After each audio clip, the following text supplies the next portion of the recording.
asalaamaaleykum sama gars yi c'est Omzo TV officiel technologie en wolof nuyu naa leen bu baax di leen ziar di leen jaajëfal bu baax a baax bu dee c'est la première fois yaa ngi doog a tomb seen vidéo ñu ngi lay invité nga abonné te nga bës cloche de notification bi ndax ngay mën di recevoir suñu yeneen i vidéo tey nag dañuy ñëwaat yow si beneen application rek di leen ko présente muy naka ngay defee fond d'écran transparence naka nga koy defee sa téléphone loolu c'est facile quoi. yi ñëw présenter leen application bi xamante ne si ne moo lay mën a may nga am benn fond d'écran bu xamante ne si transparence en plus maanaam foo nekk rek fond d'écran bi loolu lay filmer di nga génne quoi mooy nekk sa fond d'écran léegi dañuy dem suñu Play Store application bi cherche Play Store léegi ñu cliquer suñu Play Store ni dugg si boo xoolee application bi moo nekk nii moo xoolee boo ñëwee ni sa barre de recherche boo bindee papier peint transparence rek automatiquement daf la koy génneel moo nekk noonu ñu bindal leen ci kaw écran bi application bi en plus ci application bi daal leen ko defal suñu suufu description bi boo cliquer foofu rek ni nga ko mën a télécharger ci lu yomb quoi. voilà léegi télécharger nañ ko après boo xoolee moo nekk nii application bi ñu boo xoolee nii lay mel quoi day transparence en plus foo teg téléphone bi rek lum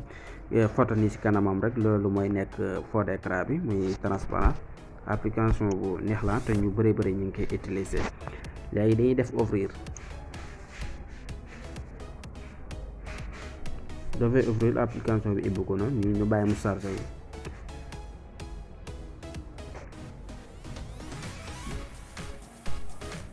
léegi application bi ibbu ko nii ba ñëw léegi fii ngay ñëw nga cliquer fii mu defal la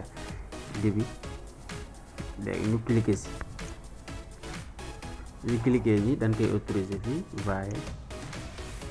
loo si cliquer nii ba autoriser ko fii rek ngay ñëwaati ñëw mu andi la fii ci kaw paramètre peint transparence papier peint transparence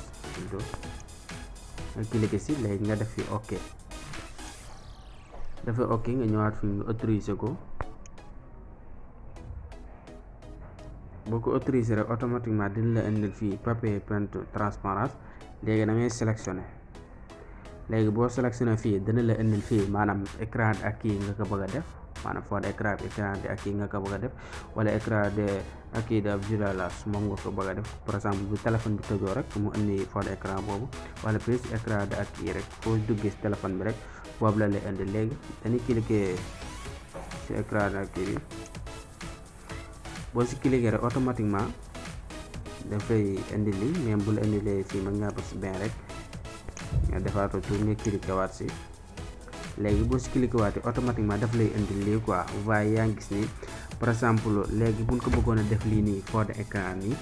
léegi da ngay bës fii rek sélectionner rek ngay bës par exemple suñ bëggoon a def suñu téléphone bi fond d'écran mu nekk transparent léegi doo sélectionné benn photo moom noonu rek ngay def tiimule ko si rek nga def nii nga def nii gis nga mën ngaa génn nii gis nga actuellement boo ko sélectionné rek mën ngaa génn boo xoolee léegi nii suñu téléphone mii nii kaw écran bi moo nekk ñu ngi si manipuler te lii moo nekk fond d'écran de transparence ak fépp foo ko mën a tiimale rek waaye ngay dox wala ak foo mën a nekk rek day nekk écran de ak kii waaye yaa ngi gis c'est formidable macha allah nice na lool si téléphone mooy écran de ak kii de transparence foo si cliquer rek foofu moom lay nekk foo mënti tiimale rek nekk moo lëndëm mais foo ko mën a tiimale rek da ngay gis ne day nekk écran de ak kii gis nga boo xoolee ñu fay téléphone bi nii ñëwal la gis nga état bi fii nii dafa lëndëm xam nga gisoo dara nii même boo génn si biir bu leeree tamit noonu lay def vraiment boo taalatee téléphone yi waaye yaa ngi gis daf koy jël comme écran de ak yi mu nekk écran de transparence quoi. voilà j'espère que ne gars yi astuce bi leer na di wax na rek bi dee c'est la première fois yaa ngi doog a tombi suñu vidéo wala suñu chaîne ñu ngi lay invité nga abonné te nga bës cloche de notification bi ndax ngay mën di recevoir suñu yeneen vidéo di la dig daje à la prochaine vidéo incha allah.